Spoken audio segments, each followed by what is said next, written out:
¿Qué tal? ¿Cómo le va? Buenas tardes. El tema de la muerte de un delincuente a manos de un jubilado en Quilmes, que se reproduce además en términos no tan parecidos en Mar del Plata, nos pone frente a un hecho policial, que no es desde ahí que nos importa en el tratamiento de nuestra columna, sino de lo que está pasando en la sociedad, de cómo se piensa de ciertas maneras.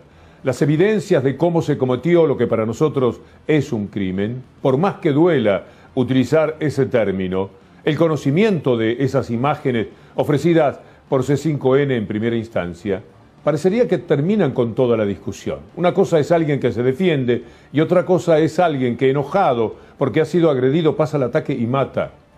Para quien les habla, y para muchos, felizmente, esto es inadmisible. Se puede entender, puede haber atenuantes. La ley tiene que fijarlos y determinarlos. Por supuesto, está previsto. Hay descargos que se puede hacer en nombre de Ríos, pero acompañar lo que ha sucedido es como si todos se pusieran en el lugar de la persona que mató y todos pensaran que también cometerían ese crimen. Y esto sí que es grave, porque estamos hablando de nosotros mismos con las actitudes que asumimos. Estas imágenes que usted ve son muy elocuentes, no dejan demasiado margen para la interpretación, no, que a lo mejor fue adentro y después se arrastró hasta la muerte el delincuente. Y no es así. Lo ejecutaron cuando estaba ya absolutamente indefenso y bajo control. Por eso, lo que anoche decía sobre todo Bernie en TN, como si se contagiasen de TN. Patricia Bullrich es una veterana de guerra dentro del periodismo de guerra de TN. Pero Bernie llama la atención porque, no tanto por Bernie, sino por el puesto que tiene de un gobierno que uno lo imagina de determinadas maneras. Dice lo mismo que Patricia Bullrich, está de acuerdo con que esto estaba bien. Bueno, vamos a aceptar estos puntos de vista, vamos a discutirlos enfáticamente, porque quien les habla, y seguramente muchos de ustedes se sentirán interpretados, así como habrá quienes digan, no, yo estoy de acuerdo, había que matarlo, lo tiene que matar, yo también lo mataría. Frente a eso, uno no tiene demasiados mecanismos. Lo que puede hacer es invitarlos a pensar. Vamos a ir por el lado de Bernie y de Bullrich anoche en TN. Yo siempre estuve en el mismo lugar, con las mismas ideas, con las mismas convicciones, equivocadas o no, pero siempre con las mismas convicciones. Ahora está Patricia Bullrich, después vamos a hablar con ella. Ella hizo declaraciones coincidiendo con usted. Sí, me parece, ¿cuál es el...? No, le digo. Sí. Esta no es mala información, porque salió... ¿Y qué le digo? Good information. Bien. Anoche cuando hablaba de Bernie pensaba que él no había visto toda la secuencia, pero es imposible que a la noche ya no hubiera, hasta por responsabilidad profesional, visto las imágenes. Siguió pensando lo mismo, que para nosotros era por lo menos observable, en los términos que no atañen particularmente a Bernie, sino al lugar que ocupa dentro de un determinado tipo de gobierno. Estoy de acuerdo con lo que dice Eve de Bonafini, que hace una reflexión muy valiosa y muy interesante sobre la no venganza, porque no se puede vivir, funcionar dentro de la venganza. Me mataron a mis hijos, entonces yo salgo y mato a todos los hijos de los que encuentre o a quienes los asesinaron. Y no se puede funcionar de esa manera. Y en tal sentido, digan lo que digan, siempre será un ejemplo formidable, el de las madres, el de las abuelas, que nunca han salido a pugnar por la revancha, siempre hablan de memoria, de verdad y de justicia. Me parece que Bernie no puede pensar como Patricia. Yo quiero saber, me pregunto si piensa igual, porque los escuché hablar y parece que piensan lo mismo. Patricia Bullrich le podemos decir que está como le dijo uno, con una copa de Malbec en la mano. Yo le puedo decir que está metida dentro de un barril de tinto. Pero Bernie está lúcido. Y si hay alguien que no quiso nunca la pena de muerte, y no es que me vinieron a robar, me destruyeron la vida, o nos destruyeron a las madres la vida, llevándonos lo más importante que nos tiene en la casa, que son los hijos, 1, 2 o 3, como me pasa a mí, y nunca se nos ocurrió matar a nadie, ni pedir la pena de muerte. Cuando muchos decían paredón, nos decíamos no, 100 años de prisión. Para eso tienen que estar los jueces, para juzgar y condenar. Pero eso que estemos justificando, que te maten ni en el piso, y después, digamos, el jubilado, para que le dé lástima, y a mí me preocupa. Se han hecho marchas a favor de el señor Ríos. Y cuesta entender, cuesta comprenderlo. Esta gente que está allí pidiendo que lo dejen libre, que no se tenga que hacer cargo del crimen que finalmente cometió, en circunstancias que muchos pueden justificar, entender lo que usted quiera, pero no la justicia. Y la pregunta es, ¿toda esta gente que está manifestando por el señor Ríos hubiera actuado como él? Se defiende, sale 60, 70 metros de su casa, encuentra a alguien herido, de los que lo había asaltado, es verdad, y decide acribillarlo en ese lugar. ¿Actuarían de esa manera? Al decirse, no, yo no lo haría, ya están dando una respuesta. Salvo que efectivamente digan, sí, yo también lo hubiese matado. Y en tal sentido hay que ver qué tipo de sociedad gestamos. No hace mucho, un año y poco más, un señor llamado Daniel Oyarzún, un carnicero, fue asaltado. Persiguió al delincuente con su auto, lo atropelló, lo tenía ya herido y después a golpes con un palo terminó matándolo. Y la gente lo rodeaba y acompañaba en la acción. ¿Saben lo que pasó con el juicio oral? Fue tal la presión de los medios, esos TN, que opinan que la sociedad debe proceder de esta manera, que fue absuelto Daniel Oyarzún. Absuelto por un jurado popular. Lo que me hace dudar de los jurados populares, cuando son tan sensibles a la presión mediática, que aquí es enorme. Lo que se les antoja a los medios es hecho por los jueces, pero también por un jurado popular, que tiene mucho menos interés en juego, pero también consiguen hacerlos pensar como esos medios quieren. Así que fue absuelto. Yo quiero recordarle las circunstancias de lo que fue ese crimen, perdonado por un jurado popular, por la justicia, finalmente, para que usted vea el parentesco que tiene con lo que sucedió con el crimen del señor Ríos, aunque me duela, lo tengo que llamar de esa manera, y cómo finalmente hay tanta, pero tanta gente que puede pensar del lado favorable a quien comete ese crimen. Podría complicar al carnicero. Ahí vemos cómo el carnicero, de acuerdo con este documento, le pega reiteradas veces a Brian Emanuel González. ¿Por qué digo que podría complicarlo? Porque la versión que él da es que fue solo un accidente lo que pasó. Y esto... Pero es la nueva estrategia de la defensa, en realidad, ¿no? Sí, y él mismo lo dijo, decir, ¿no? Que es un accidente de tránsito. Claro. Y la pregunta es, si fue solo un accidente de tránsito, ¿por qué luego el carnicero le pega varias veces, de acuerdo con esta imputación que está investigando el fiscal Juan José Montani, al delincuente que estaba moribundo? Como terminó la historia del señor Oyarzún, fue candidato a concejal por Juntos por el Cambio. Es decir, un hombre que había tenido muchas posibilidades de ir preso por el crimen que había cometido, años de cárcel, se posiciona frente a la sociedad de tal manera que lo erigen en un candidato de Juntos por el Cambio, es decir, del partido que piensa como piensa Bullrich, lamentablemente como piensa también el señor Bernie, y de esa forma construyó una carrera política desde un lugar inadmisible para que se pueda llegar a eso. Pero pasó en la Argentina. Por eso no puede sorprender tanto que haya marchas y protestas y pedidos por el señor Ríos, y que sean aprovechadas inmediatamente, por supuesto, para ir por el tema otra vez de la inseguridad. Prepárese para tiempos muy difíciles en la Argentina. Sí, va a haber el tema de la inseguridad. Es demasiada la desigualdad, demasiada la pobreza en la que ahora, acentuadamente por la pandemia, va a caer la Argentina. Y van a jugar y lo van a meter en todos los temas, todo el tiempo. Mire este personaje de TN, comparando ya esto de la inseguridad con Vicentín. Ya empiezan a mezclar peras con manzanas, no les importa nada y ya empiezan a jugar de esta forma. Creo que justamente el que no es capaz de brindar lo básico, como la seguridad, mucho menos va a poder brindar luz o cualquier otra cosa, Vicentín o lo que ustedes piensen. Mucho menos va a poder brindar luz o cualquier otra cosa, Vicentín o lo que ustedes piensen. ¿Sabe lo que es sorprendente para mí? Es riesgoso lo que voy a decir, que no haya mucho más delitos de los que hay.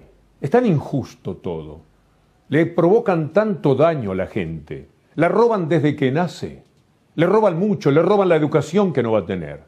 La salud que le determinará ya cuando nace saber que va a vivir 10 años menos o 15 que las personas que están bien alimentadas, las que tienen otro lugar en la sociedad.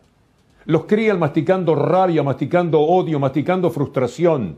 Le mostramos a través de la televisión el auto maravilloso, el reloj estupendo que podrían tener y que nunca van a tener. Y es muy grande la desigualdad. Y es lógico que haya dentro de esas personas un gran resentimiento. Es insólito, quizás, que haya tantas personas, millones, que se acuesten con sus hijos con hambre y al otro día salgan a pedir trabajo humildemente. ¿Tiene una changa? ¿Puedo hacer algo, señora? Tengo que ganar unos pesos, tengo 3 hijos y quiero darles de comer. ¿Le puedo, aunque sea, limpiar el patio? La mayoría inmensa de la gente actúa de esa forma. Pero es mucho lo que el capitalismo exige para el buen comportamiento. Por eso es un milagro cuando hablan de inseguridad. ¿Y qué otra cosa podrían tener? ¿Qué esperan de una persona desesperada, sin nada, al lado de su hijo, al que le chifla la pancita de hambre, que no tiene ni para un vaso de leche, que salga al otro día? El milagro cotidiano, por otra parte, es que salgan a pedir trabajo, a buscarlo de la mejor manera, y eso lo hace la inmensa mayoría de la gente. Pero no puede llamar tanto la atención que estén aquellos que ya en el marco del resentimiento y de la educación dentro de la violencia que reciben en los ámbitos donde viven, salga y ejecute esa violencia. Entonces, pensemos en el mundo, pensemos en lo que está pensando la ONU en estos momentos. Mire, están queriendo ir a entregarle algo básico a la gente, una forma de acompañarlos básica y universalmente, porque todos tienen el derecho a recibir aquello que les permita comer. La ONU lo está diciendo. La primera vez que lo escuchamos nosotros fue con el doctor Miguel Ángel Fernández Pastor. Después Alberto Fernández dijo algo al respecto. Después la CEPAL. Ahora está diciéndolo la ONU, es que no se banca. Y a la salida de la pandemia, con 1.000 millones de personas que no comen esta noche, donde sea la noche, es imposible pensar el mundo y quererlo además sin violencia, cómodo, que no molesten, que no protesten, que no digan nada. Es inadmisible. Por eso los ricos que piensan, dicen, no, sacame un poco a mí. Tomá, quiero dar algo, porque si no, esto me va a venir a mí, como en la película Joker. Va a explotarme a mí algún día, porque no siempre se puede estar dentro del barrio cerrado y con altos muros. Alguna vez se sale y alguna vez se encuentra uno con un desesperado. Mire, este video de la ONU, aunque sea 20 segundos, hablando de la desigualdad. Para reconstruir mejor, es necesario transformar el modelo de desarrollo de América Latina y el Caribe. Es una región en la que los niveles de desigualdad se han vuelto ya insostenibles. Ello supone desarrollar sistemas integrales de bienestar social accesibles para todas las personas. Esto implica crear sistemas tributarios más justos, promover la creación de empleos decentes, fortalecer la sostenibilidad ambiental y reforzar los mecanismos de protección social. También conlleva una mayor integración económica regional. La preocupación que hay por la economía del mundo a la salida de la pandemia, como si ya no fuera preocupante lo que había antes, es total. Tiene a los presidentes, a los gobernantes muy preocupados. Y entonces, mire, en la Argentina todo el día, Clarín, Nación, los economistas, esos que dan vueltas y vueltas y de los que nos vamos a ocupar, de algunos de ellos, por lo menos, viven diciendo, están imprimiendo mucho dinero, esto va a ser un desastre. ¿Y qué quieren que haga? Miren lo que hace la Unión Europea. También está imprimiendo euros, pero como Estados Unidos, carradas de dinero. Es impensable, no cabe en nuestra cabeza. Y mire, algo más le voy a decir. En estos momentos hay un salvataje de la Unión Europea de 1 millón de millones. Es decir, 1 billón de euros, prácticamente. 750.000 millones de euros. Para tratar de salir de esto, para invertir en sí mismos, darse un plan Marshall, pero que es 10 veces, mucho más todavía, el plan Marshall de los años 50. Para invirtiendo, tratar de salir. ¿Qué es lo que va a hacer la Argentina?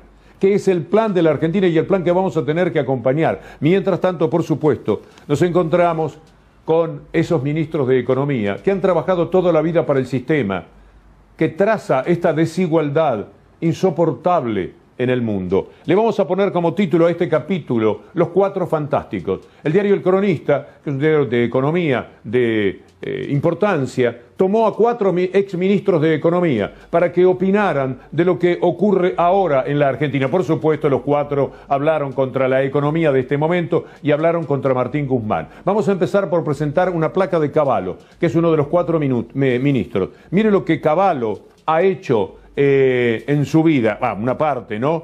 Último presidente del Banco Central, en 1982 motorizó la estatización de la deuda externa privada, fue el padre de la convertibilidad. Durante el gobierno de la Alianza fue el autor del corralito, el corralón y el megacanje. A ver si se acuerda de Cavallo eligiendo apenas 20 segundos de las horas que podríamos poner al aire. ¿Cómo fue la privatización de Aerolíneas Argentinas? Por supuesto que fue una de las peores privatizaciones. Eso fue reconocido incluso por el propio gobierno anterior. La Aerolíneas Argentinas que hoy opera Iberia es una empresa mucho mejor manejada, sin duda, que como había sido manejada Aerolíneas Argentinas durante todo el periodo en que estuvo en manos del Estado. Por supuesto que fue una de las peores privatizaciones.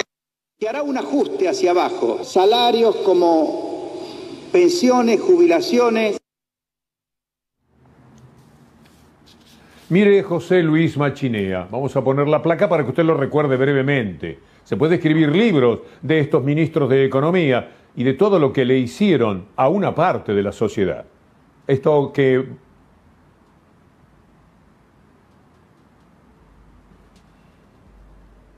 escuchamos lo que dijo Cavallo ayer, ¿cómo no? La crítica que se puede hacer es que se burocratizó demasiado el proceso de introducción de flexibilidad y todo este asunto de tener que pedir autorizaciones para poder operar, para poder moverse, etcétera, de la forma como está organizado es bastante ineficiente. Ahora veamos sí a José Luis Machinea, como le decía antes, una placa breve. Fue el autor de la operación Blindaje, el supuesto salvataje del Fondo Monetario que incrementó en 40.000 millones la deuda externa. Es decir, esa deuda de la que usted escucha hablar todos los días ahora, a cada minuto, esa deuda que le sirve a ellos para sacar ventaja y para salir increíblemente a opinar, fue, entre otros, generada por un señor como Machinea. Escuche a Machinea de aquella época. Si cumplimos con el plan que ya ha recibido el apoyo del director gerente del Fondo Monetario Internacional, comenzaremos a vivir un periodo de extraordinario crecimiento. Evidentemente, Mónica, no se puede vivir sin el Fondo Monetario Internacional. Una información de prensa que acaba de dar el Fondo Monetario que dice: los pasos anunciados por el presidente de la Rúa demuestran un fuerte liderazgo y representan un fortalecimiento significativo de la política económica argentina. Bueno, ahora José Luis Machinea opina de esta manera, después de la convertibilidad, después de lo que pasó con el neoliberalismo ahora, después de esta pandemia, se animan a decir esto. La cuarentena es definitivamente un instrumento para enfrentar la pandemia. Pero es un instrumento, como creo que a uno de los dos ya lo dijo, básicamente para ganar tiempo, para aprender, para generar una infraestructura, si esa infraestructura nos hace falta, ¿no? En el sector sanitario. Ahora, la cuarentena tiene que estar suplementada con otras herramientas, ¿no? Y es lo que no se hizo. Lo hacen. ¿Cómo saben, verdad? ¿Cómo entienden de la economía? ¿Y por qué hicieron tanto daño que todavía lo estamos pagando? Todo lo que hicieron en los 90, aún estamos padeciéndolo. Y para colmo, le pusieron una inyección de neoliberalismo con el gobierno que tuvimos hasta diciembre y esto se hizo intolerable. Placa de Roque Fernández, para que usted recuerde a este ministro de Economía. Bueno, fue fundador de la UCD, trabajó para la OEA, el Banco Mundial y el Fondo Monetario Internacional, o sea, siempre estuvo jugando para equipos internacionales de afuera, un tipo de las grandes ligas, de la Champions League, podría decir Marcos Peña. Fue el último ministro de Economía de Menem y, entre otras cosas, intentó elevar la edad de jubilación de las mujeres a 65 años. Escuchemos alguna vieja manifestación de Roque Fernández. Tuvimos una reunión presidida por el jefe de gabinete con la presencia de todos los ministros a los efectos de avanzar y concretar la reducción de los 1.000 millones que pidió el presidente. Con esto quiero destacar que esto ha significado un esfuerzo de un gasto de que por sí ya es bastante comprimido. Creemos que la situación que enfrenta Argentina en este momento, repito, internacionalmente se manifiestan algunas dificultades en los mercados, pero Argentina está sólida. Aunque sea ahora, Roque Fernández, en pocas palabras, sobre la crítica que da a este gobierno que viene de Macri, que está en plena pandemia, en un mundo devastado, en el cual todos imprimen, todos tienen que invertir para ver si mejoran el consumo, todos están haciendo, intentando lo mismo que la Argentina tiene como plan seguro para procurar algún alivio en la situación de todo lo que se viene. Pero ellos opinan así. Manejaron bien la situación y hoy estamos en una situación donde se ha hecho mucho más lenta la posibilidad de que Argentina se recupere. La discusión se impuso por la realidad de la fatiga que produció la cuarentena y ahora se está tratando de ir por esa vía. Pero ya llevamos 4 meses en donde podríamos haber empezado antes. Son los 4 fantásticos, pero también son los 4 jinetes del apocalipsis, porque es un poco lo que ellos se están marcando. Sin pandemia, sin neoliberalismo previo, sino que ellos son fundacionales de todo eso en los años 90, esos hicieron un verdadero desastre con la Argentina.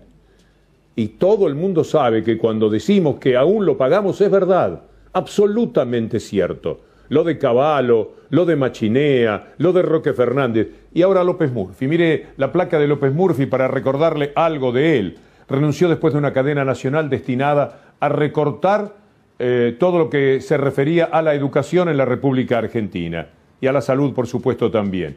Tiene maestría en economía de la Universidad de Chicago. Todos ellos pasaron por Chicago. Todos ellos son buenos alumnos de la Escuela de Chicago, aquella que vino a traer el neoliberalismo más salvaje, y como no lo podía hacer por los votos, lo hacían por las botas, y se llevaron por delante a toda nuestra América. Las dictaduras fueron llevadas a cabo, impulsadas por los Estados Unidos porque querían meter estas ideas económicas y hacer del mundo este horror en el que lo han convertido. Escúchelo a López Murphy de aquella época.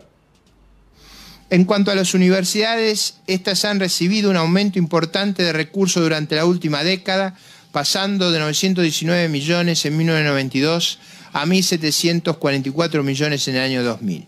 Este año, para acompañar el esfuerzo fiscal, las transferencias a las universidades desde Tesoro no podrán superar los 1.440 millones de pesos, lo que implica una reducción de 360 millones respecto a lo presupuestado. Lo volaron inmediatamente porque aún había capacidad de respuesta en la sociedad y usted seguramente recuerda el escándalo. Ahora, ¿de dónde viene él a decirle a Martín Guzmán, a Alberto Fernández, a los que están trabajando en el equipo, a los que están jugando la más sacrificada partida de póker, transpirando frente a esos taúres internacionales, que la quieren todo para ellos, discutiendo una deuda de la cual una buena parte todavía es la que ellos implementaron para la Argentina? ¿De dónde sacan ese coraje para decir, como uno de los 4 fantásticos, López Murphy, esto que va a escuchar? Uno tiene siempre que enfrentar estos dilemas tratando de lograr los mejores indicadores de salud al menor costo económico o los mejores indicadores económicos al mejor costo sanitario, pero no en los términos que se planteó la política oficial, y por supuesto que eso llevó a buscar soluciones extremas que creo que fueron enormemente dañinas en materia económica. Esas ideas, las de ellos, de ninguna manera podrían prosperar entre la gente. ¿Cómo pueden llevarlas a cabo? ¿Cómo pudieron ganar la elección del 2015? Bueno, convenciendo a que aquellos que están trabajando para la felicidad del pueblo, con sus errores, con corruptos adentro, sin ningún tipo de duda, como sucede siempre en el capitalismo, aquellos viven en tal corrupción que no pueden gobernar. Entonces vengamos nosotros, inmensamente más corruptos, como ya queda demostrado. Pero vienen con la idea de que a esos corruptos hay que derribarlos, y la gente, esa clase media que se olvidó de dónde venía, les creyó torpemente, porque después la elección cambió en el 2019, porque esa clase media fue tan apaleada que se cayó de nuevo en las peores necesidades sociales. Y entonces se recuperó aquello que se había perdido, porque clase media tiene poca memoria, y esto no es solamente un problema de la Argentina, es un problema siempre en el mundo, la floja memoria. Vamos a mostrarles a ustedes lo que ha pasado en esos años, lo que ha ocurrido para poder ir contra el gobierno del 2015 cuando era oposición. Hoy se supo que el famoso perito David Cohen, aquel que Bonadío puso sabiendo que mentía, con declaraciones sobre el gas licuado que permitieron llevar a la cárcel nada menos a De Vido y a Roberto Barata, no solamente era un perito trucho, no solamente era un personaje detestable para la justicia, sino que era parte de la banda de D'Alessio, y tenía llamados a la Casa Rosada, a los políticos, y hay un registro, una nota de nuestros colegas Sofía Carani y Raúl Colman de hoy, en la que está registrado llamado a Olivos de este perito trucho que inventaba algo para meter presos a los operadores, y la gente leía y decía, qué corruptos, la verdad, 8.000 millones, porque esa era la cifra que manejaban de dólares, ¿dónde tendrán ese dinero? Como dice Bullrich, cuando está, como dice Valenzuela, con algo en la mano que no la ayuda, estaban metidos en containers enterrados en la Patagonia, ¿se acuerda de eso? Todo servía para convencer a la gente de la inmensa corrupción. El perito era un trucho que era parte de la banda de D'Alessio, como bien lo señalaron hoy los medios periodísticos que se ocupan de estos temas. Mire lo que pasó también hoy. Martín Coste. Martín Coste es uno de los espías, un hombre que claramente lleva la jugada hacia Mauricio Macri. Porque hasta ahora uno puede tener la convicción moral, ética, periodística de cómo fueron las cosas, pero es necesario tener pruebas en la justicia para que finalmente las cosas sean como a uno le parece que tendrían que ser. Antes no, y tendrá que venir todo un juicio y podrán poner sus abogados y explicar lo que a vistas nuestras parece que no hay manera de explicar. Mire lo que Martín Coste hizo en su declaración indagatoria. Denuncia que todo iba para arriba. Da una serie de explicaciones sobre por qué no se podía denunciar en aquel momento, y cuando le preguntan sobre quiénes eran las personas que específicamente pudieron haber dado las instrucciones, las órdenes para ejecutar estas tareas de espionaje, mencionó a Gustavo Arribas, mencionó a Silvia Masgalani y mencionó al expresidente Mauricio Macri.